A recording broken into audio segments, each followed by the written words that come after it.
I'm Jenna, 24 years old. The night my stepfather left me bleeding on the floor, my mother stood in the doorway and told me maybe next time I'd think twice before being so stubborn. Years later, by his hospital bed, I opened a box that revealed the truth. College acceptance letters, stolen opportunities, and years of sabotage I never knew existed. That was the moment I realized my failures were never mine to begin with. Before I tell you what happened next, let me know where you're watching from, and thanks for being here. At 3 a.m. on a cold February night in Denver, I was lying on the hardwood floor of my childhood home, my left arm bent at an angle that arms aren't supposed to bend. Blood was pooling under my cheek from where my lip had split open, and I could taste copper mixing with the salt of my tears. My stepfather Brad was standing over me, his work boots still on, breathing hard like he'd just finished a marathon instead of beating his stepdaughter senseless. But here's the part that still haunts me. My mother Linda was standing in the doorway in her pink bathrobe, arms crossed, watching it all happen. When I looked at her through my swollen eyes and whispered, "Mom, please help me," she didn't rush to my aid. She didn't scream at Brad to stop. She didn't call 911. She sighed like I was a broken appliance she was tired of fixing and said, "Well, Jenna, maybe next time you'll think twice before being so stubborn." Now I know what you're thinking. This sounds like a clear case of domestic abuse, right? Call the police, get out, end of story. But what I discovered over the next 6 months was so much worse than a violent stepfather and an enabling mother. What I uncovered was a decades-long conspiracy that had systematically destroyed my education, my relationships, my finances, and nearly my sanity. But I'm getting ahead of myself. Let me start from the beginning, because to understand how I ended up broken and bleeding on that floor, you need to know how a mother's love can slowly transform into something unrecognizable. Growing up in Lakewood, Colorado, just outside Denver, I thought I had the perfect mom. Linda Morrison was the kind of mother who packed elaborate lunches with little notes, who never missed a soccer game, who would stay up all night helping me with science fair projects. Our house on Elm Street was small but cozy, with a vegetable garden in the back, and wind chimes on the front porch that played soft melodies whenever the mountain breeze picked up. My father died when I was 7, a heart attack at 34 that nobody saw coming. I remember Linda crying for weeks, but she never let me see her completely fall apart. She'd wait until she thought I was asleep. Then I'd hear these quiet, heartbroken sobs coming from her bedroom down the hall. For 5 years, it was just the two of us. We had traditions: Friday night movie marathons with homemade popcorn, Saturday morning hikes up Lookout Mountain, Sunday afternoon baking sessions where Linda would let me lick the bowl. She worked as a receptionist at a dental office downtown, and money was tight, but we were happy. I knew I was loved. The first sign that things were changing came when I was 12. Linda started talking about this man she'd met at the grocery store, Brad Hendricks, a mechanic who owned his own shop called Mile High Auto Repair. She'd light up when she mentioned him, in a way I hadn't seen since before Dad died. "He's so funny, Jenna," she'd say while we were doing dishes. "And he's great with kids. He has a nephew about your age." Brad was fine, I guess. He was tall and broad-shouldered, with calloused hands and permanent grease stains under his fingernails. He drove a loud pickup truck and always smelled like motor oil and Budweiser. When Linda brought him around for dinner, he'd make jokes that made her laugh but didn't quite land with me. He'd ruffle my hair and call me kiddo in a way that felt forced. But Linda was happy, genuinely happy for the first time since Dad died, so I tried to be happy too. They got married when I was 13. Small ceremony at the courthouse, with just me and Brad's brother as witnesses. Linda wore a blue dress I'd never seen before, and kept touching her new wedding ring like she couldn't believe it was real.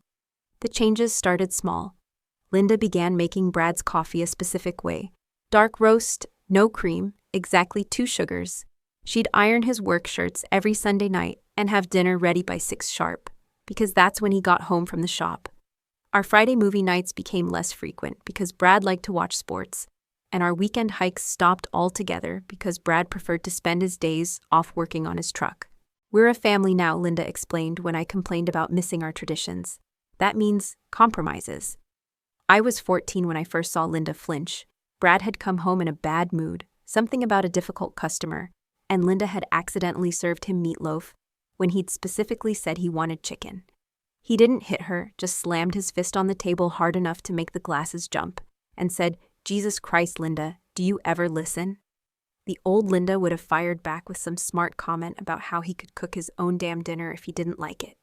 This Linda just apologized and started making chicken, even though we'd already eaten. By the time I was 15, our house felt like a different place entirely.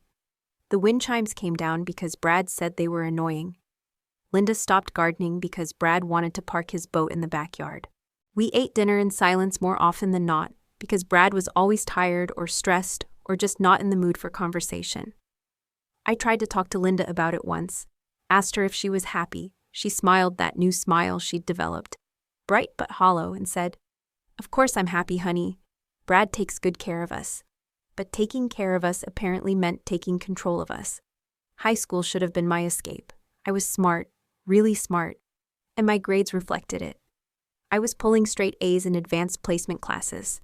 I'd been elected to student council, and my English teacher, Mrs. Patterson, was constantly encouraging me to enter writing contests. I had dreams back then. I wanted to study journalism at the University of Colorado Boulder. Maybe work for a big newspaper someday. I'd lie in bed at night imagining myself as a war correspondent or an investigative reporter, uncovering corruption and telling stories that mattered. But somewhere around my junior year, opportunities started disappearing. I'd applied to be editor of the school newspaper, a position Mrs. Patterson said I was perfect for. Instead, it went to a girl with lower grades and less experience. When I asked Mrs. Patterson what happened, she looked uncomfortable and said there had been concerns about my emotional stability and ability to handle pressure. I was confused. I'd never had problems with emotional stability.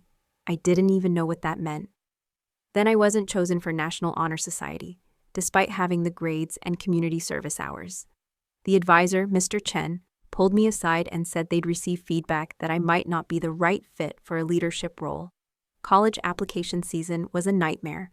I'd filled out dozens of applications, including several for scholarships that my guidance counselor said I was a shoo-in for. But rejection after rejection piled up. No scholarship to CU Boulder. No acceptance to Colorado State. Even Metro State, my safety school, waitlisted me. "Maybe college isn't for everyone," Brad said over dinner one night, not even looking up from his pot roast. "There's nothing wrong with community college or trade school. Hell, I make good money with my hands." Linda nodded along. "Brad's right, honey. You don't want to take on all that student debt anyway. Maybe this is a sign." But I knew my grades. I knew my test scores. Something wasn't adding up.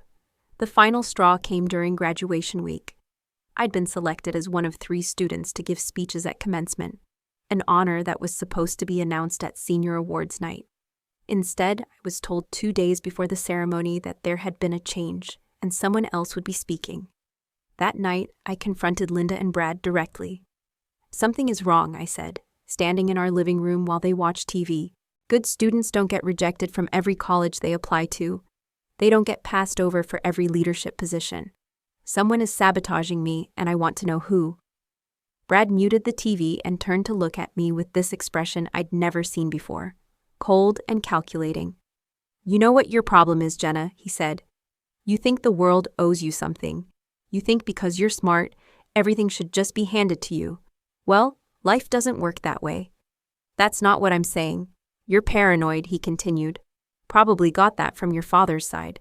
Linda's told me about his family. Bunch of conspiracy theorists and troublemakers."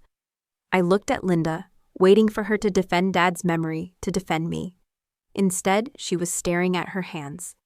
"Maybe Brad's right," she said quietly. "Maybe you need to adjust your expectations."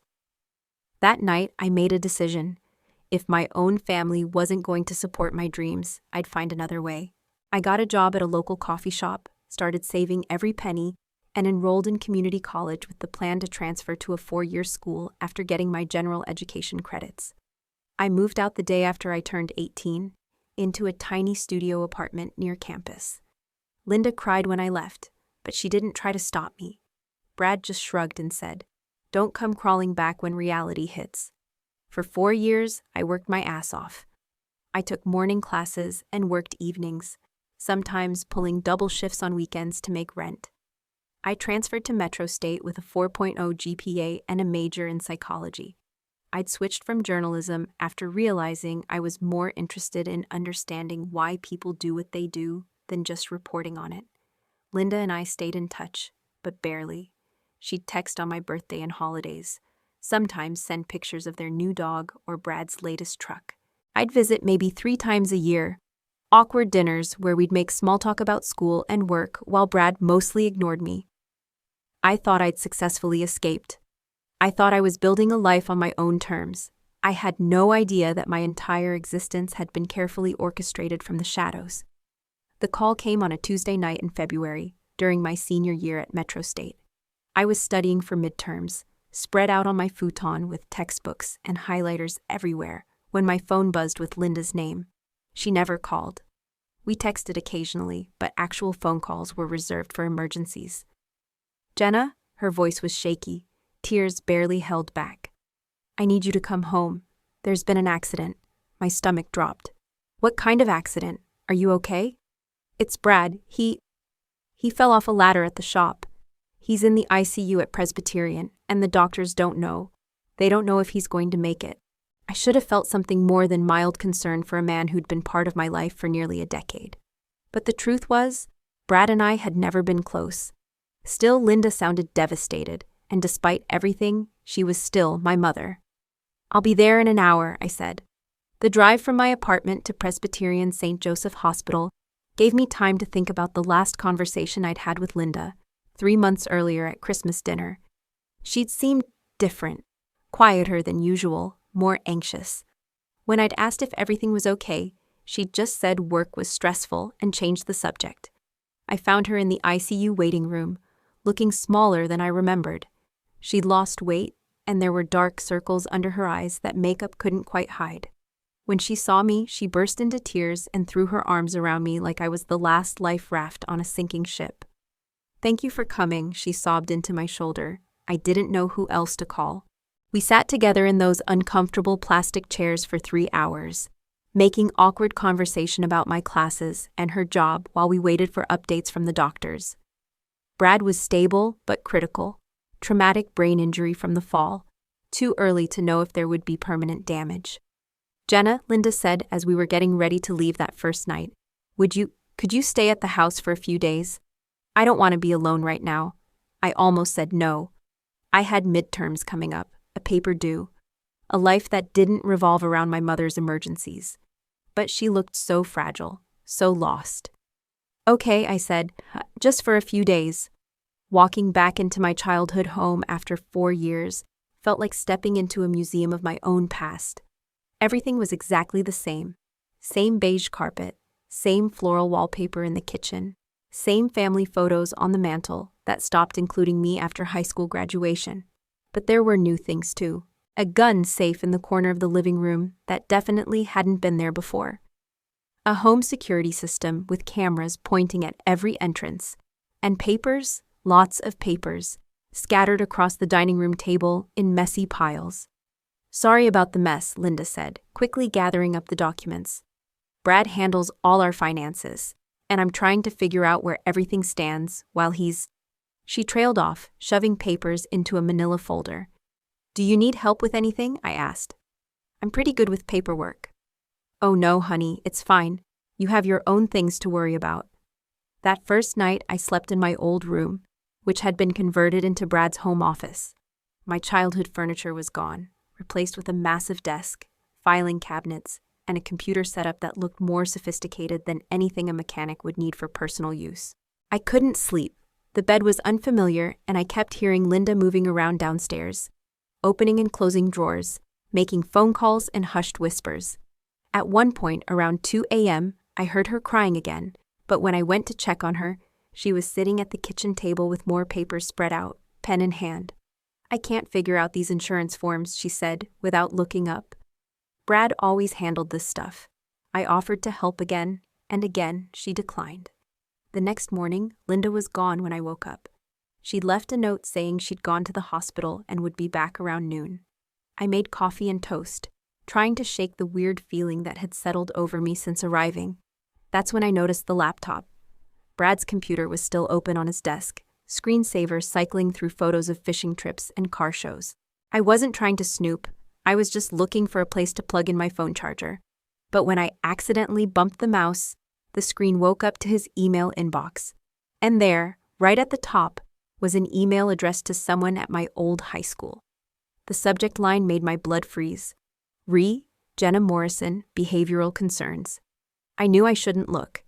It was an invasion of privacy, and Brad was lying in a hospital bed fighting for his life. But that subject line? It was like seeing your own name on a gravestone. I clicked it. The email was from 2 years ago, sent to Mrs. Rodriguez, who had been my guidance counselor senior year. Brad was writing to follow up on a previous conversation about my ongoing emotional instability and tendency toward dramatic outbursts. He was providing additional context about my home life and suggesting that I might not be suitable for leadership positions or academic honors.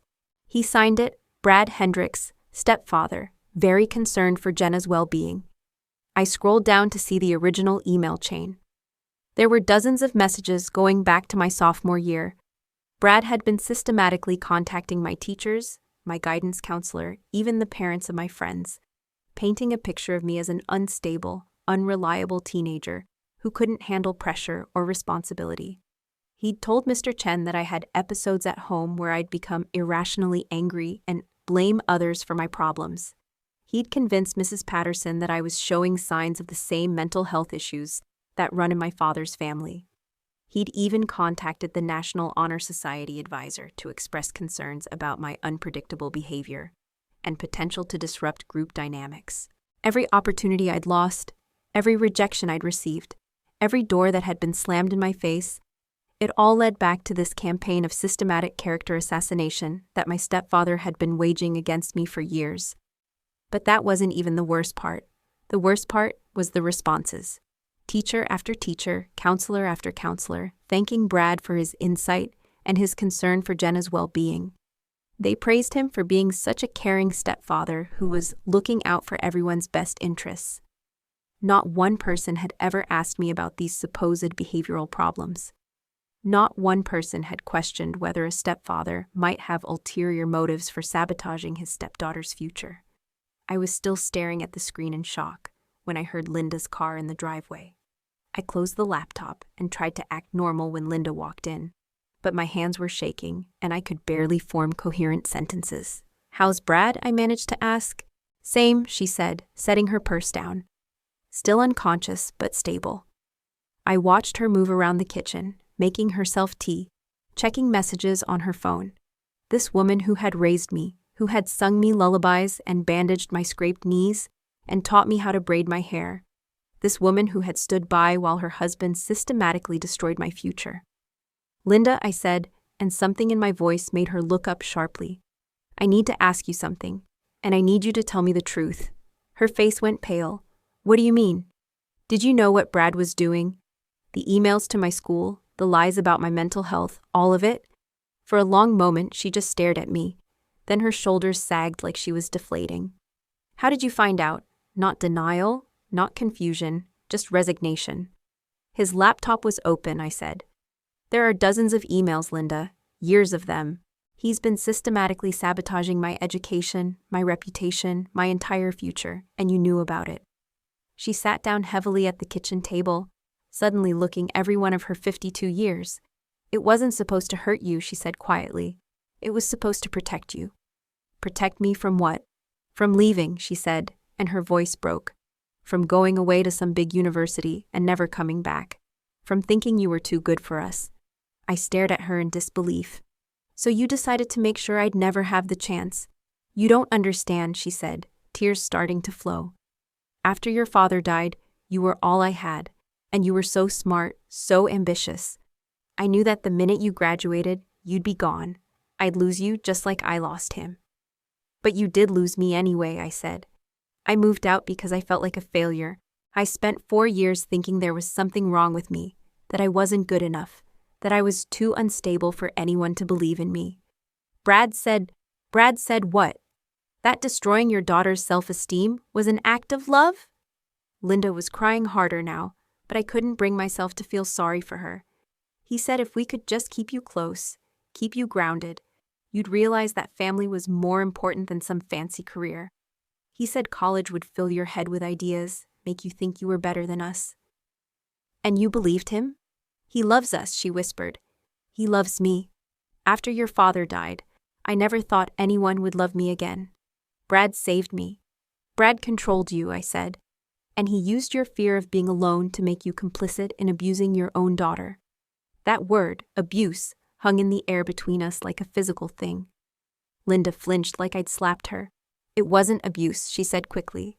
We never hurt you, we just guided your choices. You destroyed my choices. There's a difference. I stood up, my whole body trembling with rage and adrenaline. I'm leaving. I need to think about this. Jenna, please. No, I said. Don't try to minimize this or explain it away or make it my fault. What you and Brad did to me was calculated and cruel, and it worked. For 4 years, I've believed I wasn't good enough for anything better than a community college education and a coffee shop job. Do you have any idea what that does to a person?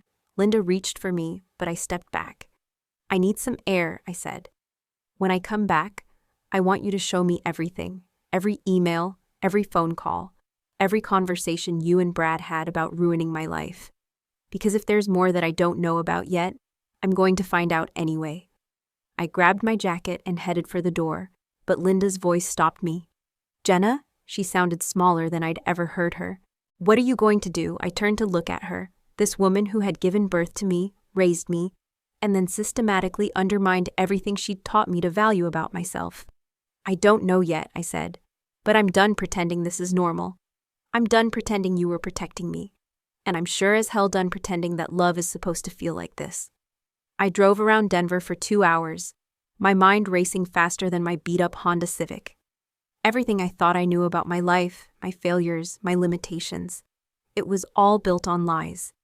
I'd spent 4 years in therapy, trying to understand why I had such crippling self-doubt, why I second-guessed every decision, why I felt like I was fundamentally broken somehow. Turns out I wasn't broken, I was sabotaged. When I finally went back to the house, Linda was waiting for me in the living room with a cardboard box on the coffee table. This is everything, she said, without looking at me. Every email Brad sent, every phone call he made, every strategy he came up with. I sat down across from her and opened the box. Inside were printed emails, handwritten notes, even audio recordings on Brad's phone.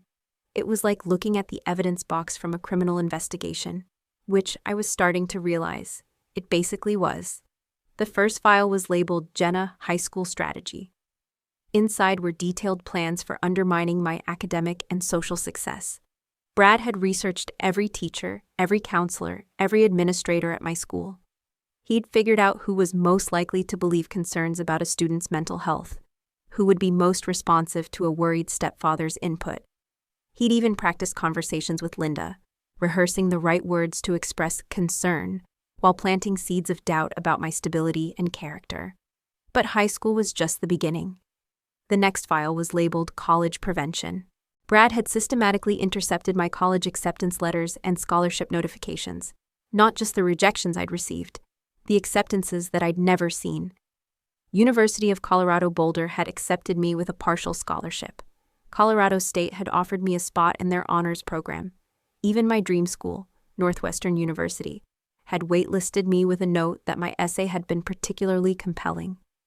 But I'd never seen any of these letters because Brad had arranged for them to be sent to a P.O. box he'd rented under his name. The stack of unopened envelopes was right there in the box, some of them dating back 5 years. Why, I asked Linda, holding up my acceptance letter to CU Boulder. Why would you let him steal this from me? I was scared, she said, still not meeting my eyes. You were already talking about journalism school, about traveling, about living in big cities. I knew that if you went to Boulder, I'd never see you again. So you decided to trap me instead. I decided to keep my family together. I kept digging through the box. There were recordings of phone calls Brad had made to my professors at community college, expressing concerns about my emotional fragility and suggesting they might want to keep an eye on me. There were emails to potential employers when I'd started job hunting, subtly undermining my applications with vague warnings about my reliability issues. He'd even contacted the landlords of apartments I'd applied for, telling them I had a history of property damage and noise complaints, both complete fabrications. He bugged my apartment, I said, finding surveillance equipment in the bottom of the box. He was tracking my phone calls, my internet usage, my text messages. Linda nodded miserably. He said it was for your safety, in case you got involved with the wrong people or started using drugs or started figuring out what you'd done to me. The deepest file in the box was labeled Financial Control. This one made my blood run cold. Brad had been intercepting my mail for years, rerouting my student loan documents, my tax refunds, even job-related correspondence to his P.O. box. He'd opened credit cards in my name and then made sure I never knew about them. When I'd started building good credit by paying my bills on time, he'd been secretly making late payments on accounts I didn't know existed, tanking my credit score. Every financial setback I'd experienced, every loan denial, every time I'd been turned down for an apartment or a car loan, it all traced back to Brad's systematic sabotage of my financial identity. This is identity theft, I said, holding up credit card statements with my name and his P.O. box address. This is fraud. This is... Jesus Christ, Linda, this is criminal. He was trying to keep you safe, she said weakly. Safe from what? Success? Independence? A life of my own? I stood up, pacing the small living room. Do you realize what this means? Do you understand that everything I've struggled with, every failure I've blamed myself for, every time I felt like I wasn't good enough or smart enough or capable enough, it was all manufactured? Jenna, I've been in therapy for anxiety and depression. I've been on medication. I've spent thousands of dollars trying to fix problems that weren't even real because you and Brad convinced me I was fundamentally defective. Linda was crying again, but I was past the point of caring about her feelings. I trusted you, I said. Even when everything else was falling apart, even when I felt like the whole world was against me, I still believed that at least my mother loved me enough to want what was best for me. I do love you. No, I said firmly. You love the idea of controlling me. You love having me dependent on you, but you don't love me enough to let me become who I'm supposed to be. I started putting the files back in the box, my hands shaking with adrenaline and rage. I'm taking this to the police. What Brad did is illegal, and what you did makes you an accessory. You can't, Linda said, panic creeping into her voice. He's in the hospital. He might not even survive. Then he won't have to worry about facing charges. Jenna, please. Think about what this will do to our family. I stopped and looked at her, really looked at her. This woman who had just handed me evidence of a years-long criminal conspiracy against her own daughter, who was now asking me to consider the welfare of the people who had systematically destroyed my life. What family? I asked. You destroyed our family the minute you chose Brad over me. You destroyed it the minute you decided that your fear of being alone was more important than my right to live my own life. I picked up the box and headed for the door. Where are you going? Linda called after me. To find out who I really am when I'm not being sabotaged by the people who are supposed to love me. I spent the next week in a whirlwind of phone calls, meetings, and paperwork that felt like trying to piece together a jigsaw puzzle where someone had been randomly removing pieces for years. My first stop was the police station, where Detective Sarah Martinez listened to my story with the kind of professional skepticism that I'd expected. It wasn't until I started showing her the evidence, the intercepted mail, the forged documents, the recordings of Brad's calls to my employers, that her expression shifted from polite disbelief to genuine concern. This is extensive, he said, flipping through the files. How long did you say this had been going on? At least 6 years that I can prove, probably longer. And your mother was aware of all this. She helped plan some of it. She has recordings of them practicing what to say to my teachers.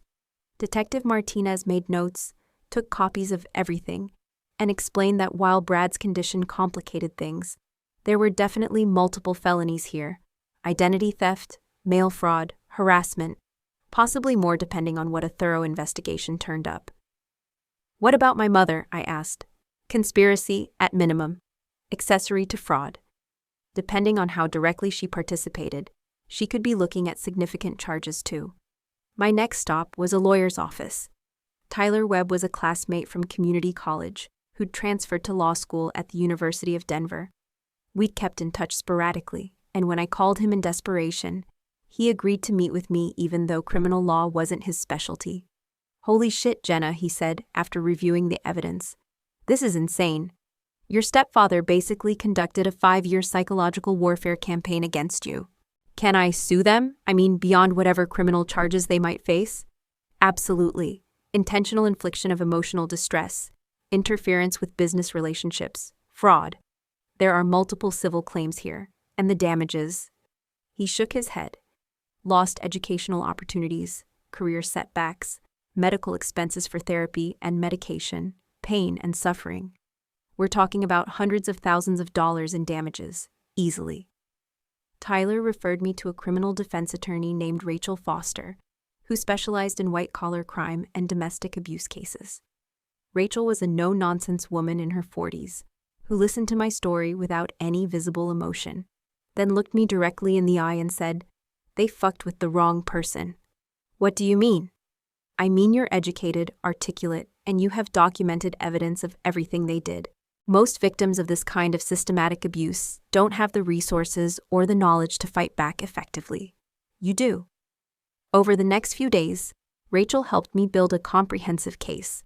We contacted every institution that had received false information about me, my high school, my community college, my employers, even my doctors. We requested copies of all communications from Brad, building a timeline of exactly when and how he'd undermined each aspect of my life. The pattern that emerged was breathtaking in its thoroughness and chilling in its cruelty. Brad hadn't just randomly sabotaged me. He'd systematically identified every opportunity for growth, independence, or success in my life, and then methodically destroyed each one. He'd researched the psychology of it too. Hidden in his files were printouts of articles about learned helplessness and dependency conditioning. He'd literally been following a playbook for creating psychological dependence in victims of abuse. This wasn't just malicious, Rachel explained. This was scientifically designed to break down your sense of self-worth and make you believe you were incapable of surviving without them. The most devastating discovery came when we tracked down my original college acceptance letters. Not only had I been accepted to several excellent schools with substantial financial aid, but 3 universities had actually tried to contact me when I didn't respond to their offers. One admissions counselor at Colorado State had even called the house repeatedly, leaving messages that Brad had never passed along. "They wanted you," Rachel said simply. "You weren't rejected. You were stolen." Brad woke up on a Thursday. Linda called me at 6 a.m., crying with relief that he was conscious and responsive. The doctors said he'd have a long recovery ahead of him, some memory issues, difficulty with fine motor skills, but he was going to live.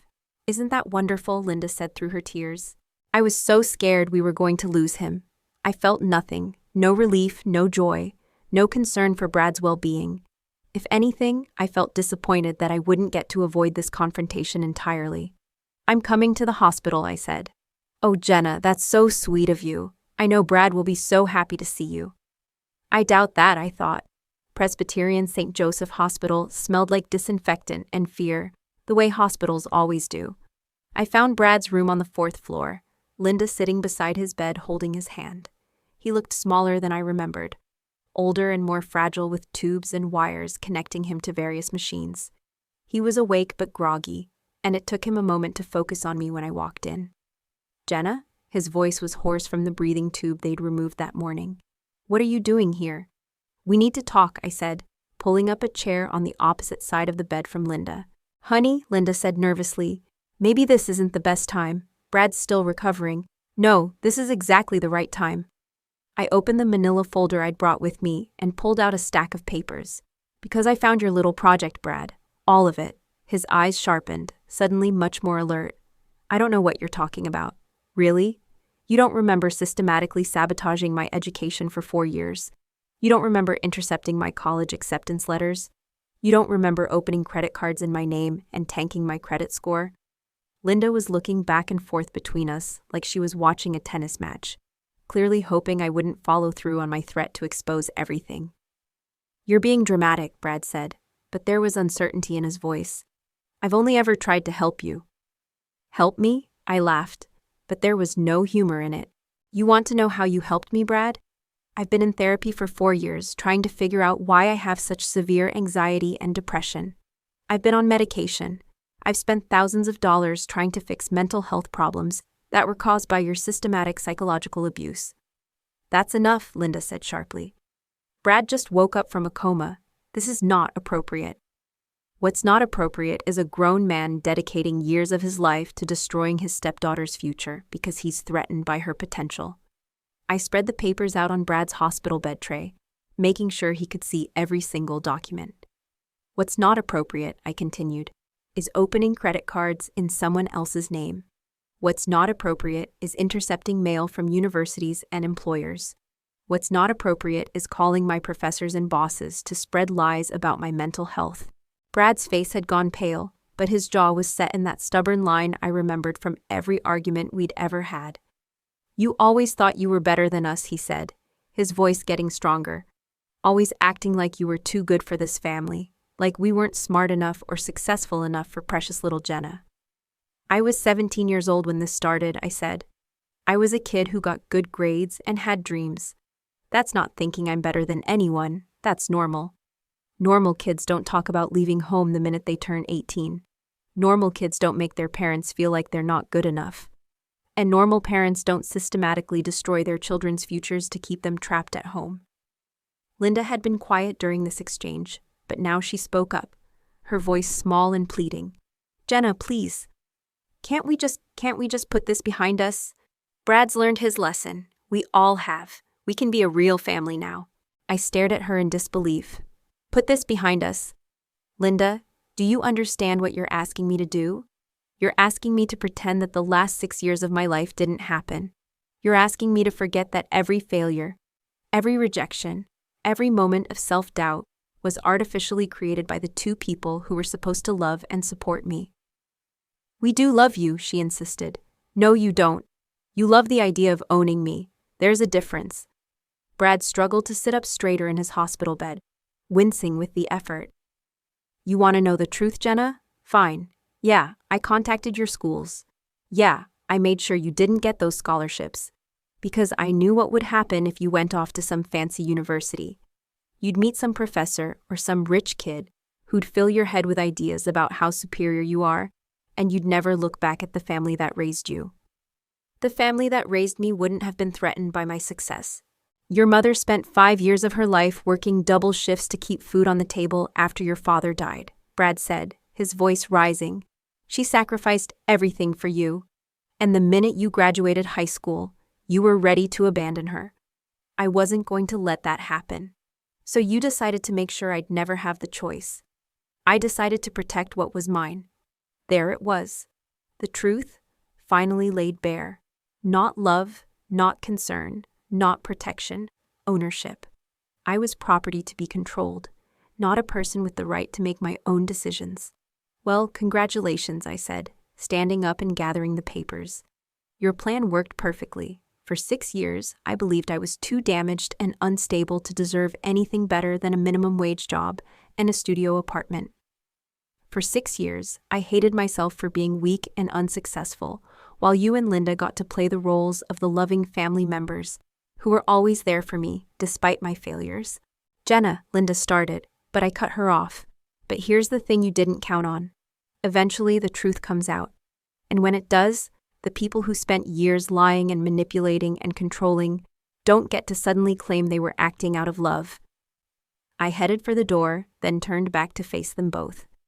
Detective Martinez from the Denver Police Department will probably want to interview you once you're feeling better, Brad. I filed a report yesterday about the identity theft, mail fraud, and harassment. My lawyer thinks there's enough evidence for multiple felony charges. Linda gasped. You called the police? I called the police, I hired a lawyer, and I'm filing a civil lawsuit for damages. What you two did to me wasn't just cruel, it was criminal. And I'm not going to pretend otherwise just to make you feel better about yourselves. You're destroying this family, Linda said, tears streaming down her face. No, I said firmly. You destroyed this family 6 years ago when you chose his insecurity over my future. I'm just making sure there are consequences. Brad's voice followed me down the hallway as I walked away. You'll regret this, Jenna. You think you're so smart, but you don't know how the real world works. You'll come crawling back. But I kept walking, and for the first time in years, I felt like I was moving toward something instead of running away from it. Over the next month, as Brad recovered from his injuries and the police investigation expanded, the true scope of what had been done to me became even clearer.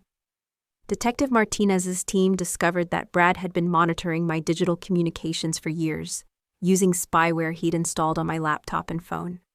Every email I'd sent, every website I'd visited, every text message I'd exchanged, he'd been watching all of it. They found evidence that he'd impersonated me in emails to potential employers, withdrawing job applications I'd submitted, and declining interview offers I'd never received. He'd even created fake social media accounts in my name and used them to post content designed to make me look unstable and unprofessional. The financial crimes were equally extensive. Brad had opened 17 different accounts in my name over the course of 4 years. Credit cards, store cards, even a car loan for a vehicle I'd never seen. He'd been making minimum payments to keep the accounts from going into default, but strategic late payments had kept my credit score hovering around 580. He's been playing a long game, Detective Martinez explained during one of our meetings. This wasn't impulsive or emotional. This was calculated and systematic. He wanted to make sure that even if you did try to become independent, you'd fail. The psychological evaluation that Rachel had arranged painted an even more disturbing picture.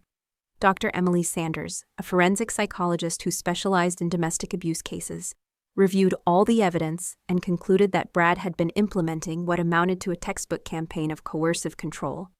The goal of this type of abuse, Dr. Sanders explained, is to create a state of learned helplessness in the victim.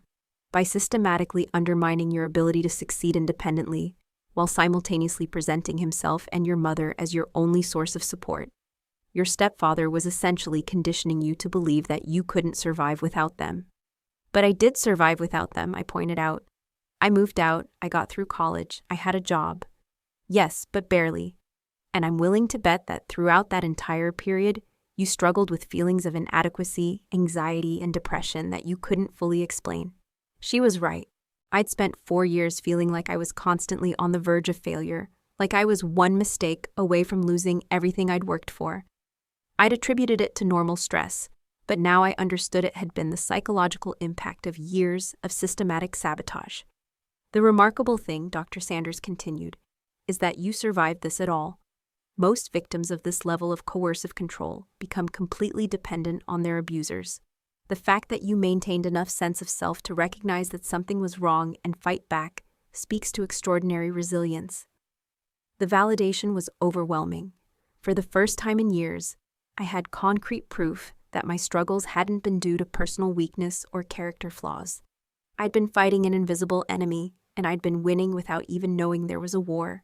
While the criminal investigation continued, I was also dealing with the civil lawsuit and the complicated emotions of watching my mother make a choice between her husband and her daughter. Rachel had been clear from the beginning that Linda's cooperation would be crucial to building the strongest possible case against Brad. She had recordings, documents, and first-hand knowledge of the conspiracy that would be invaluable in court. If she testifies against him, Rachel explained, we can probably get her a plea deal on reduced charges. If she refuses to cooperate, she's looking at the same penalties he is. I wasn't sure what I wanted Linda to do. Part of me hoped she'd finally choose me over Brad, that she'd recognize how fundamentally wrong their actions had been and work to make it right. But a bigger part of me had already accepted that my relationship with my mother might be irreparable. The answer came on a rainy Tuesday afternoon when Linda showed up at my apartment without warning. I almost didn't let her in. I'd been avoiding her calls for weeks, and seeing her standing in my doorway with red-rimmed eyes and a manila envelope in her hands brought back all the anger and hurt I'd been trying to process. I know you don't want to see me, she said before I could speak, but I need to give you this. Inside the envelope were more documents, financial records, medical files, even my original birth certificate, which apparently Brad had been keeping in his personal safe. It's everything, Linda said, sitting down heavily on my futon. Every document he ever took from you, every record he manipulated. Your lawyer said you'd need it for the case. I flipped through the papers, recognizing some things and discovering others I'd never known existed. There was a life insurance policy my father had taken out before he died, with me as the beneficiary.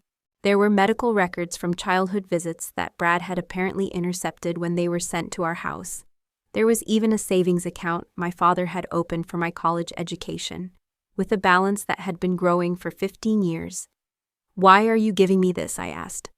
Linda was quiet for a long time, staring at her hands. "Because I realized that if I lost you completely, Brad would have won anyway. He'd have destroyed our relationship so thoroughly that there'd be nothing left to protect. So you're choosing me over him?" "I'm choosing to stop choosing him over you," she said. And the distinction felt important. "I've been thinking a lot about what you said at the hospital," she continued. "About love versus control, and I think I forgot the difference somewhere along the way." She looked up at me, and for the first time in years, I saw something in her eyes that looked like the mother I remembered from childhood. "I can't undo what we did to you," she said. "I can't give you back those years or those opportunities. But I can stop pretending it was justified, and I can stop asking you to pretend it didn't matter." "What about Brad?" "Brad is..." She sighed. "Brad is going to have to face the consequences of his choices.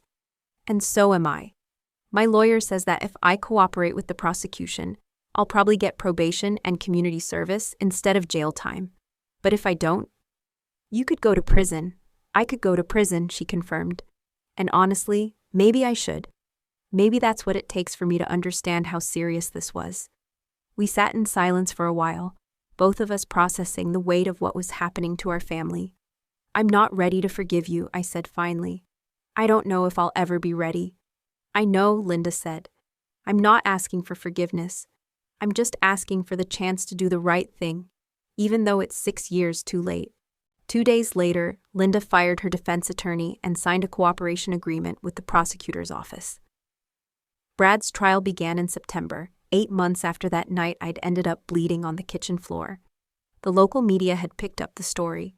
"Stepfather systematically sabotages stepdaughter's future," was the headline in the Denver Post, and the courtroom was packed with reporters, legal observers, and curious members of the public. Brad had retained an expensive defense attorney who argued that his actions, while misguided, had been motivated by genuine concern for my well-being and his family's stability. They painted me as an ungrateful daughter who was exaggerating isolated incidents and destroying a family out of spite. But the evidence was overwhelming. Phone records showing hundreds of calls to my schools and employers. Email chains detailing systematic plans to undermine my opportunities. Financial documents proving years of identity theft and fraud. And Linda's testimony, delivered in a steady voice that never wavered, even when Brad's lawyer tried to attack her credibility. "I helped him do it," Linda said from the witness stand. "I knew it was wrong, but I was terrified of being alone again. And Brad convinced me that keeping Jenna close was the same thing as loving her. I was wrong. We both were." The most powerful moment came when Rachel played a recording that Linda had found in Brad's files. A conversation between Brad and Linda from 3 years earlier, discussing whether they should let me transfer to a 4-year university.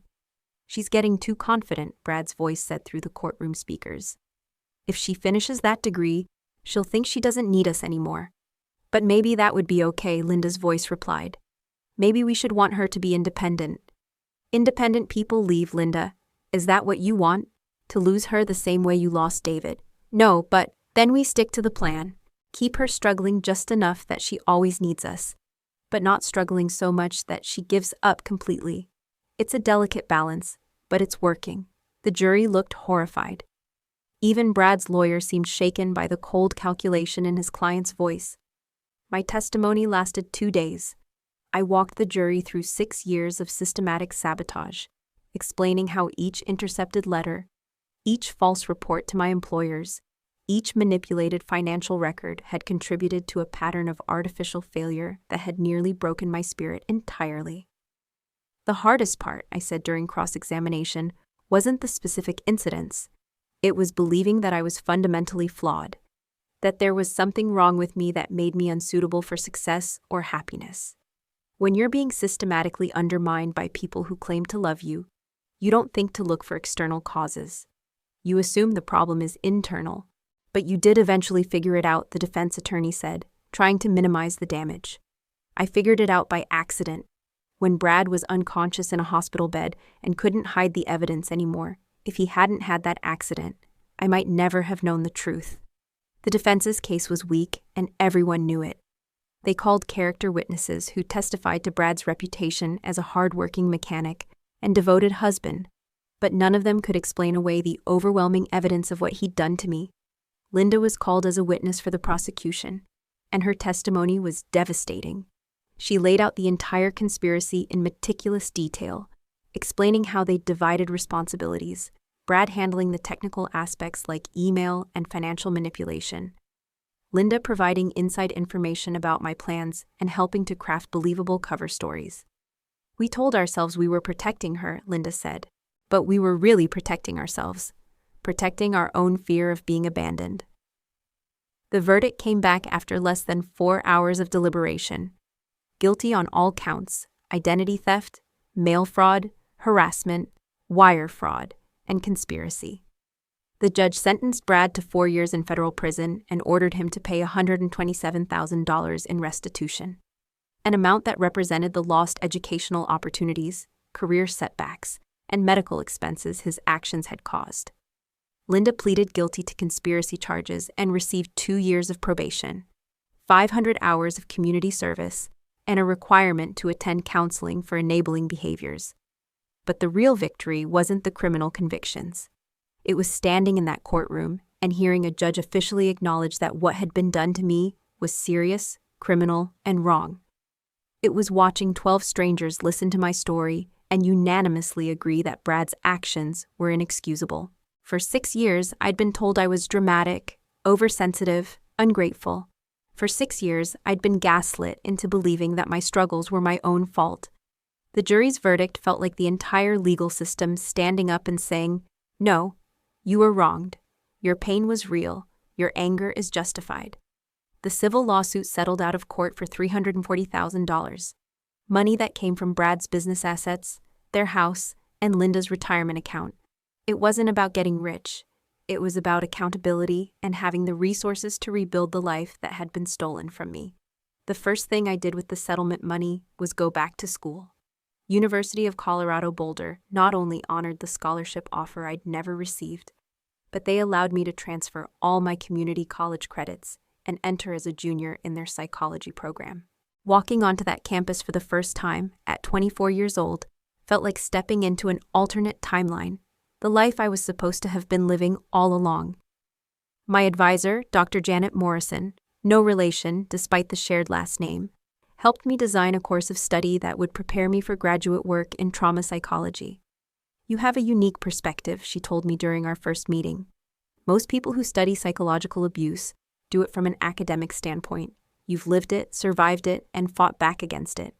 That combination of personal experience and analytical skills is exactly what this field needs." I threw myself into my studies with an intensity that surprised even me. Maybe it was making up for lost time, or maybe it was the sheer joy of finally being able to pursue my intellectual interests without sabotage. My grades were excellent, and for the first time in my life, I felt like I was living up to my actual potential instead of fighting against artificial limitations. The therapy helped too. Dr. Sarah Kim, the trauma specialist I'd started seeing after the trial, helped me understand that recovery from systematic psychological abuse isn't just about dealing with what happened. It's about learning to trust your own perceptions again. "You spent years being told that your reality wasn't real," she explained. "Part of healing means recalibrating your ability to believe your own experiences and trust your own judgment." It was harder than it sounds. Even knowing intellectually that Brad and Linda had been lying to me, I still found myself second-guessing every decision, wondering if my confidence was justified or if I was being dramatic again. But slowly, with therapy and time and the validation of academic success, I started to believe in myself again. Not the fragile, conditional self-belief I'd had before, but something deeper and more resilient. 2 years after the trial, I was working on my master's thesis in clinical psychology when I got a call from Detective Martinez. A young woman named Ashley Morgan had contacted the police about a situation with her family that sounded eerily familiar to my own case. Ashley was 19, a sophomore at Metro State, whose parents had been systematically undermining her academic and social life since high school. Her mother had been calling her professors to express concerns about Ashley's emotional instability. Her father had been intercepting her mail and manipulating her financial aid applications. She specifically asked to speak with you, Detective Martinez said. She read about your case online and thinks you might understand what she's going through. I met Ashley at a coffee shop near campus, and within 5 minutes of conversation, I could see the same haunted look in her eyes that I'd carried for years. The confusion of someone who knows something is wrong but can't quite put their finger on what. Everyone thinks I'm crazy, she said, stirring her latte nervously. My friends say I'm being dramatic. My professors think I have anxiety issues. Even my therapist suggested that maybe I'm misinterpreting my parents' behavior. You're not crazy, I said, and I watched her shoulders relax slightly. What you're describing is real, it's serious, and it's not your fault. Ashley's case never went to trial. Her parents agreed to a plea deal after Detective Martinez's investigation turned up evidence of financial fraud and educational interference. But our conversation planted the seed of an idea that had been growing in my mind for months. 3 months later, I launched Silent No More, a support group for adult children who'd experienced systematic psychological abuse from family members. We met every Tuesday evening in a community room at the Denver Public Library, and word spread quickly through social media and referrals from therapists and legal advocates. The group grew from 5 people to 15 to 30 within the first year. We had members whose parents had sabotaged their careers, their relationships, their education, their finances. We had people who'd been gaslit into believing they were mentally ill, people who'd been isolated from support systems, people who'd been convinced they were too unstable or incompetent to live independently. What struck me most was how similar all our stories were, despite the different details. The tactics were remarkably consistent. The systematic undermining of confidence, the weaponization of mental health concerns, the creation of artificial crises that required parental intervention. It's like they're all reading from the same playbook, said Michael, a 26-year-old whose father had been sabotaging his job applications for 3 years. They know exactly which buttons to push to make us doubt ourselves. Because they installed those buttons, replied Sarah, a woman in her 30s whose mother had been interfering with her medical care and romantic relationships. They spent years conditioning us to believe we couldn't trust our own judgment. Leading those group sessions became one of the most meaningful parts of my week. There's something powerful about sitting in a room full of people who understand exactly what you've been through, who don't need you to explain why certain behaviors are damaging or why certain comments are hurtful. But more than that, there's something transformative about watching people reclaim their own stories. Week after week, I watched group members move from shame and self-doubt to anger to empowerment. I watched them learn to trust their own perceptions again, to set boundaries with toxic family members, to build lives that reflected their actual values and goals, rather than their abusers' fears and insecurities. My relationship with Linda evolved slowly and painfully over the 3 years following the trial. She completed her probation requirements, including a year of intensive therapy with a specialist in enabling behaviors. She sold the house, partly to pay for Brad's legal fees and my settlement, partly because she said she couldn't stand living there anymore. She moved into a small apartment across town and got a job at a nonprofit that provided services to domestic violence survivors. The irony wasn't lost on either of us. We started having lunch once a month. Awkward conversations in neutral locations where we tried to figure out how to relate to each other as adults, rather than as abuser and victim. Linda never asked for forgiveness, which I appreciated. Instead, she asked questions. How did I miss it, she said during one of our lunches, about 2 years after the trial. How did I convince myself that what we were doing was normal? You were being abused too, I said, something my therapist had helped me understand. Brad used your fear of abandonment to manipulate you into participating in my abuse. That doesn't excuse what you did, but it explains it. Do you think you'll ever be able to forgive me? I considered the question carefully. I don't know. Maybe forgiveness isn't the right goal. Maybe acceptance is enough. Accepting that you're a complicated person who did terrible things for understandable reasons, and that I can have compassion for you without excusing what you did. Is that enough for you?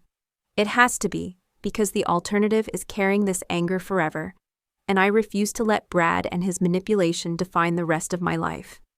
Linda started coming to some of the public events that Silent No More organized, community education sessions about family abuse, fundraisers for other support groups. She never participated in the actual support group meetings. but she volunteered to help with setup and logistics. "I want to do something useful with what I learned," she explained. "I want other parents to recognize the warning signs that I missed in myself." It wasn't a fairy tale reconciliation. We weren't going to be best friends or have a traditional mother-daughter relationship, but we found a way to coexist with honesty and mutual respect, which felt like more than I'd thought possible during those dark months after the trial. Brad served 3.5 years of his 4-year sentence. I heard about his release through Detective Martinez, who'd kept in touch with me throughout the appeals process and parole hearings. "He's required to stay away from you and your mother for the duration of his probation," she explained. "But I wanted you to know he was out just in case." I felt less about it than I'd expected. No fear, no anger, just a vague sense of closure. Brad had been the architect of 6 years of systematic torture, but he'd also been the key to my eventual liberation. Without his meticulous record-keeping and his inability to resist documenting his own criminal behavior, I might never have discovered the truth. 6 months after his release, Linda called to tell me that Brad had died of a heart attack while working on his truck. He was 54 years old. "I thought you should know," she said. "I know he hurt you terribly, but he was still part of your life for a long time." I felt something, but it wasn't grief. It was more like the sensation of a weight being lifted. Not the weight of fear or anger, but the weight of unfinished business. Brad would never have to face the consequences of his actions beyond his prison sentence. He'd never have to acknowledge what he'd done or work to make amends, but he also couldn't hurt anyone else the way he'd hurt me. "How do you feel about it?" I asked Linda. "Sad," she said honestly.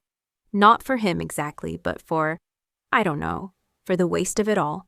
For all the damage that didn't have to happen." I understood what she meant. Brad's death didn't undo the years of sabotage or erase the trauma he'd caused, but it did mark the end of a chapter that had defined too much of my life for too long. By my final year of graduate school, I knew exactly what I wanted to do with my degree. I'd been accepted to the doctoral program in clinical psychology at CU Boulder, with a specialization in family trauma and systematic abuse. My dissertation research focused on the long-term psychological effects of coercive control in family systems, essentially the academic version of everything I'd lived through. But I also wanted to reach beyond the academic world. The response to Silent No More had shown me how many people were struggling with similar experiences, how many adults were carrying the psychological scars of family members who'd systematically undermined their development and independence. I started a blog called The Invisible Abuse, where I wrote about the subtle forms of family manipulation that don't leave physical bruises, but can be just as devastating as overt violence.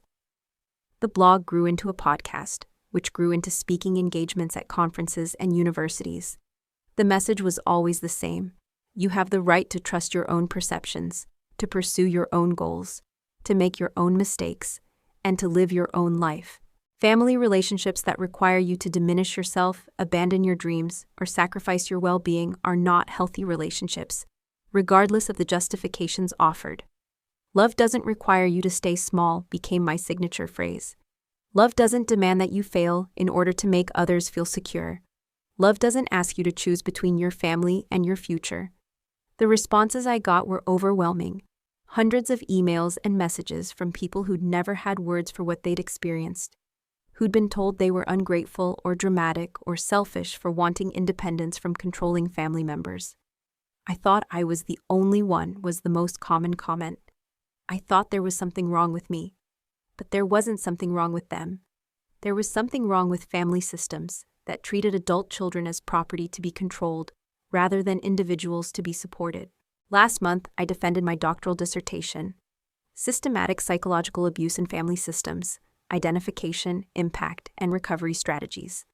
The defense went well, better than well, actually. The committee not only approved the dissertation, but recommended it for publication and suggested that I consider submitting it for the university's Outstanding Dissertation Award. Sitting in that conference room, fielding questions from professors who treated me as a peer and an expert, I couldn't help but think about the parallel universe where Brad's plan had worked. In that universe, I would have been stuck in a dead-end job, financially dependent on him and Linda, convinced that I was too unstable and incompetent for anything better. Instead, I was Dr. Jenna Morrison, with a PhD in clinical psychology, a thriving private practice specializing in family trauma, and a national platform for advocacy and education. The day after my defense, I got a call from a producer at 60 Minutes. They wanted to do a segment on systematic family abuse, using my case as the centerpiece. The segment aired 3 months later, reaching millions of viewers with a message about the reality of psychological abuse in families. The response was immediate and overwhelming. The Silent No More website crashed from traffic within hours of the broadcast. I received over 1,000 emails in the first week, from people sharing their own stories of family sabotage and control. But the message that meant the most came from Ashley, the young woman I'd helped 3 years earlier. "Dr. Morrison," she wrote, "I wanted you to know that I graduated summa cum laude last week with my bachelor's degree in social work. I'm starting graduate school in the fall, and I plan to specialize in family therapy. My parents didn't come to graduation, but that's okay. The family I've built, my chosen family of friends and mentors and supporters, they were there, and that felt like enough. Actually, it felt like everything. Thank you for showing me that it was possible to choose myself without apologizing for it. If you're listening to this and thinking about your own family, about relationships that make you feel small or crazy or like you're never quite good enough, I want you to know something. Your feelings are valid.